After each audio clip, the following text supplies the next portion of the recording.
35b through page 40. Here are the prayers that come from our own hearts.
Shalom B'Namah, Yaseh Shalom Aleinu, Ve'al Kol Yisrael, V'imru, Imru, Yaseh Shalom, Yaseh Shalom, Shalom Aleinu, Ve'al Kol Yisrael, Yaseh Shalom, Yaseh Shalom, Shalom Aleinu, Ve'al Kol Yisrael.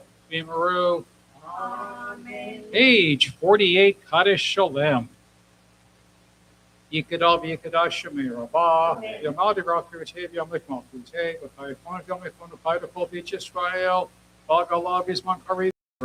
Amen. Yehesh Me Rabba Mevorah.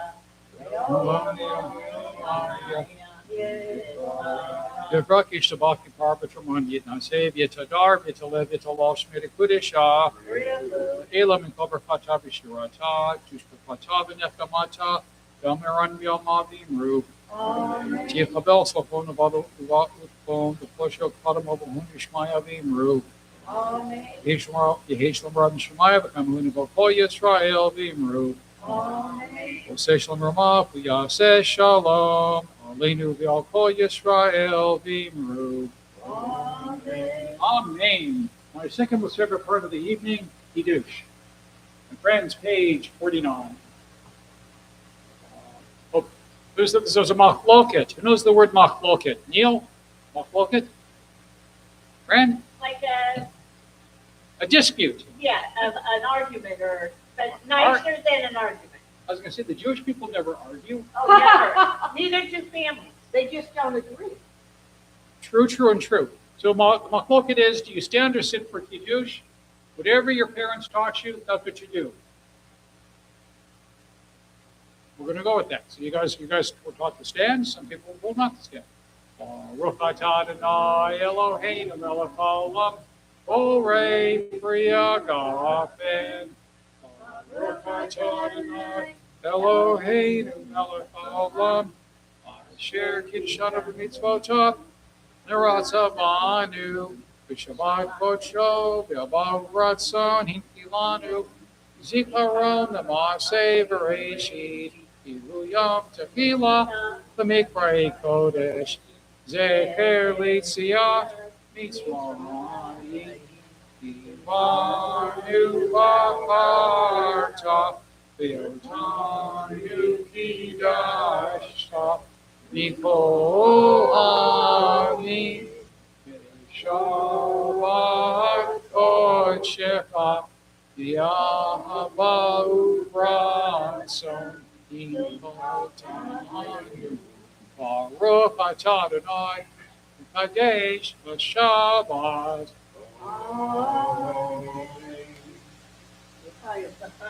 I'm Amen.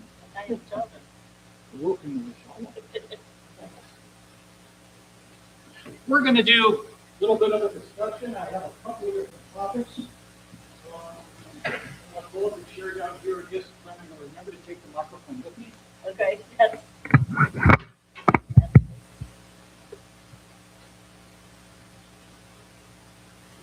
There are several important lessons I learned in rabbinic school. First one is never stand between the congregation and food. So when you get that rabbi where it's like everybody's ready for lunch, and that's when they decide to do a 30-minute drosh, they don't get a new contract. Okay, don't stand between the congregation and food. The other thing I learned when I was a student in Jerusalem, it was really common for us on Friday evenings to gather at different people's homes for Shabbat. And I really enjoyed hosting. I got a chance to cook, and I made some really good meals. And one of the things I discovered, my discovery was, you start passing things out this thing. Fran, you bring the challah. Brenda, you help us out with the dessert, etc., etc. Neil, wine is your responsibility. And you learn something early on. Don't assign challah to the guy who goes to the longest and latest starting Kabbalat Shabbat service. There was a guy in our class who, I don't know how he did it, but the place he davened at always started the latest and went the longest. And I learned never assign him challah, because now we're all waiting for him to show up. So lesson number 2. Here's the first life lesson also for us tonight. That year that I was in Jerusalem, my wife would watch me. Oh, Mark, is she on? Okay, well, I'll tell the story anyway. She would watch me on, remember Skype? Yeah. We're all dating ourselves, remembering Skype. And I was making brownies for my class.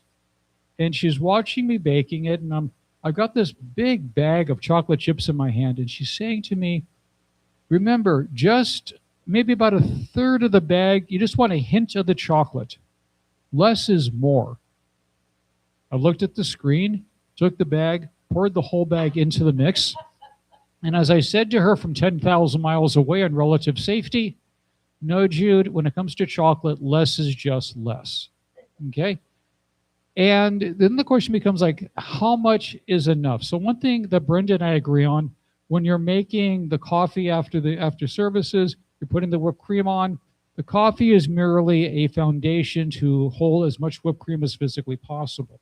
Okay? How much is enough? It's a discussion my wife and I frequently have. And Mark, it's what you and I were talking about before services that made me think of this really, okay? I am a Dodger fan. I love the Dodgers. I love it when they win, 2-time World Series champions. Oh, very nice, very nice. And if they can sign a player, I don't begrudge the player getting what they can get. You know, you're selling your services. I get it. You know, kol hakavod if you can get that big contract. But they just signed a player. Is it Kyle Tucker? Got the name right there? Yeah, Kyle Tucker. $240 million. No, 240 million. Yeah. Okay. Over 4 years. So for all the math majors here, how much is that a year? More than enough. It's $60 million a year. Okay, 24 divided by 4 is 6. Okay, so $60 million a year. How much is that a month? $5 million a month. Okay, how much is that a day? Okay, no, I did this. Before I was a rabbi, I was a mortgage guy, so numbers come to me. Okay, $170,000 a month. Okay, a day. Okay, so the question is, could you get by on that? Now, I'd have to ask my wife to not buy some of the yarn that she buys, but we could get by. Okay. I would try. I'll try it. You would willing to give it a shot and see how it goes? Maybe try it out for a month or two. Yeah, again, so how much is enough? And I begin to say at $170,000 a day, Excuse me? Well, it gets to the point. Let's go another direction, okay? Okay, here's an example. Brenda, here's an example, live example. You, I, and Mark went out to breakfast. What was that place we went to around the block here? Whatever it was, right? Eggs and things. Mark, breakfast for 3. How much, approximately? For the 3 of us? That's not too bad in today's world, actually, okay? Okay. Without wishing any kind of horrors, and we'll talk about that in my class on Thursday, without wishing any kind of horrors, $50, I could afford that. Okay? It's not just so easy to give it away, but I could deal with that. I wouldn't be saying to Judy, listen, when you make up the grocery list this week, if I don't need to buy cheese and milk, it's okay. You know, well, we could work with that. At $170,000 a day, I would put out there that money has no meaning to you. And that is, to me, is a terrible place to be. It's no longer meaningful. It's just scorekeeping. And that becomes problematic. What motivates you to get up in the morning at that point? If you're the manager of the Dodgers, how do you motivate somebody when money is no longer an issue? But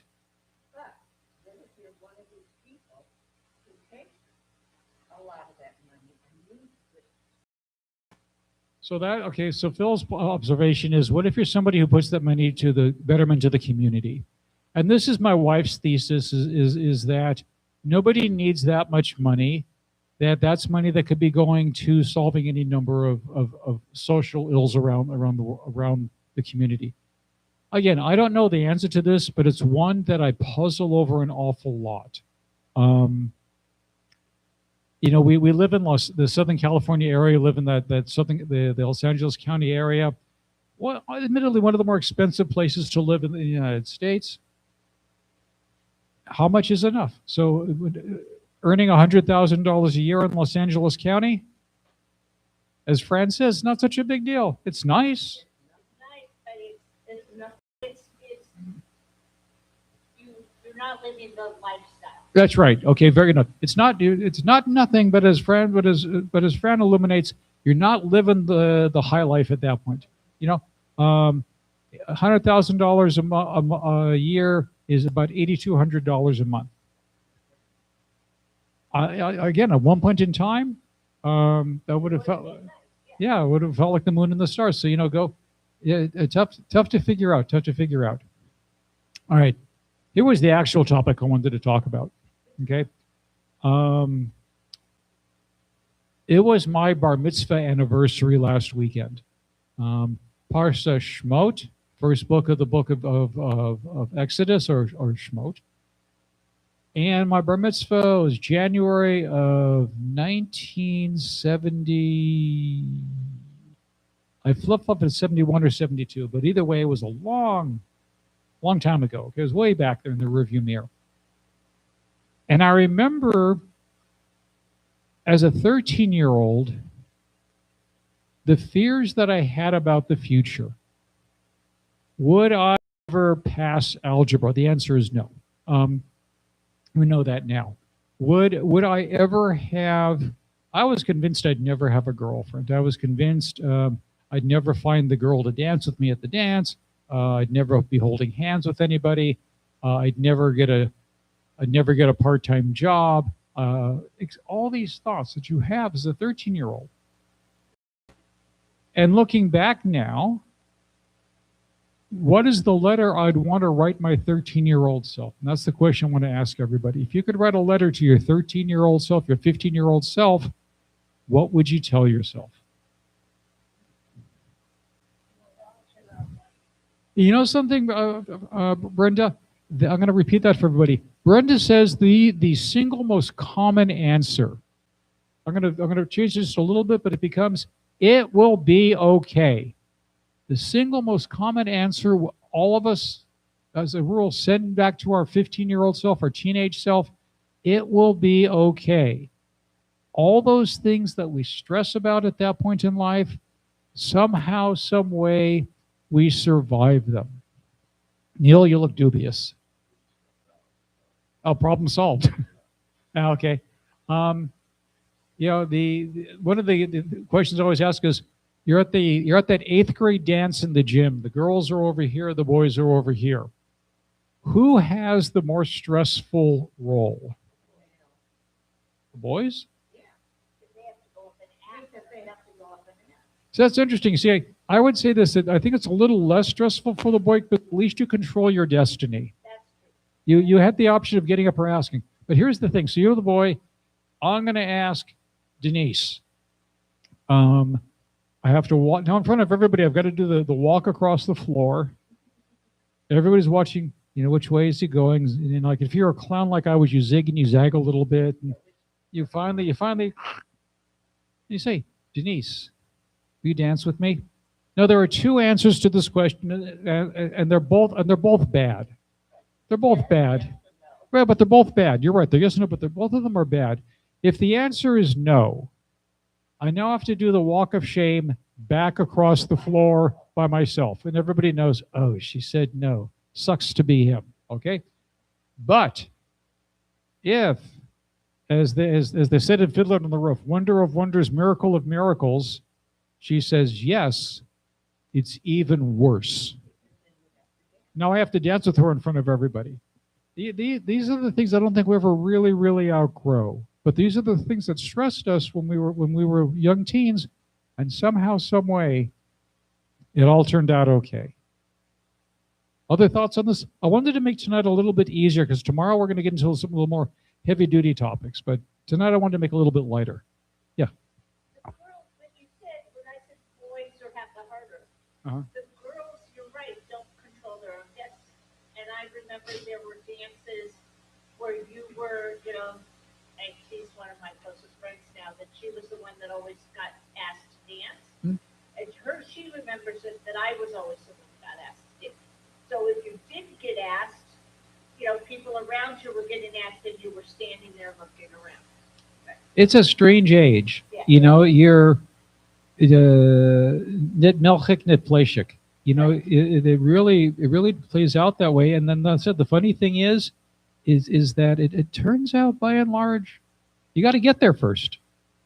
But it turns out okay. It's funny. Remember Sadie Hawkins dances? Yeah. Okay. So what's it for the people at home who don't know? A Sadie Hawkins dance is where the girls, or vice versa, where the girls ask the boys. Okay. I was in my AZA days. I was suddenly shocked to discover I was invited to different Sadie Hawkins dances. It was just like, what? And it was like in both cases, girls who I barely knew. So go figure. I think with the Sadie Hawkins, I think the girls were more apt to go over it.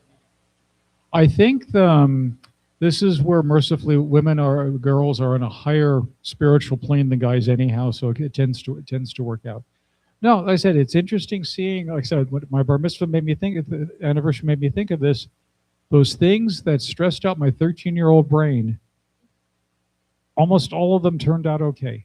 Almost all of them, with the passage of time and life experience, it turned out okay. And I think that's, like I said, when you said at the very beginning, Brenda, it will be okay, is far and away the most common answer.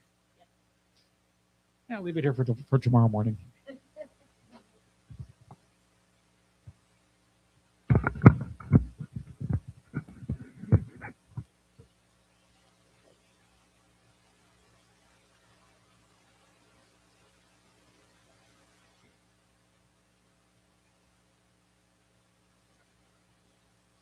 Back to the Sidurim, page 51. We rise for Aleinu.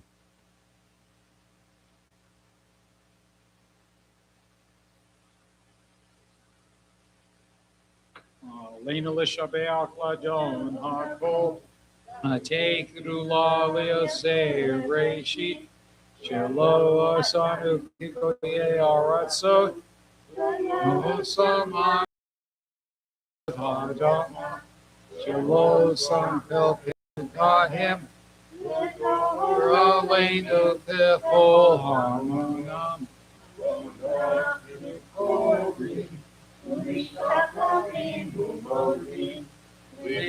Melech Hama'im HaKadosh Baruch Hu.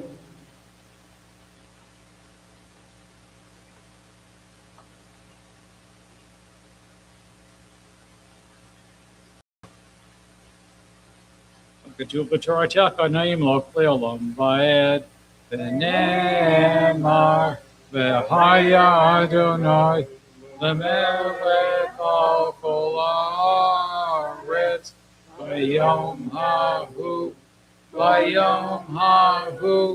יהיה אדוני אחד ושמו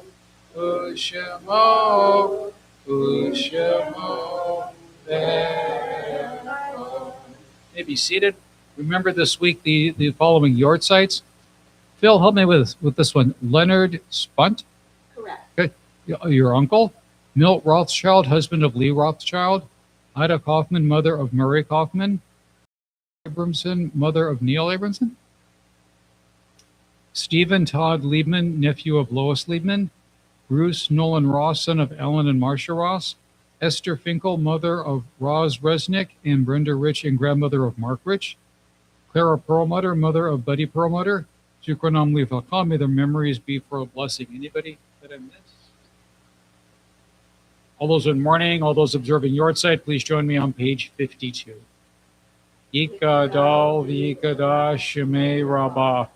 V'yomad yibrach yirutei v'yamlik malchutei. V'chayechon v'yomechon u'chayed kol beit Yisrael. V'agalah v'zman kariv v'imru. Yehi shmei rabbah mevorach l'olam u'mei omaya. Yitbarach yishtabach yitar v'troman v'naseh. Yitadar v'talev v'talal shmei dekudisha. Ve'ela mikol berchata v'shirata. Tushbachata v'nechamata. Damiran v'omar v'imru. Yehi shlama rabba min shemaya. V'chaim aleinu v'al kol Yisrael v'imru. Oseh shalom v'romav.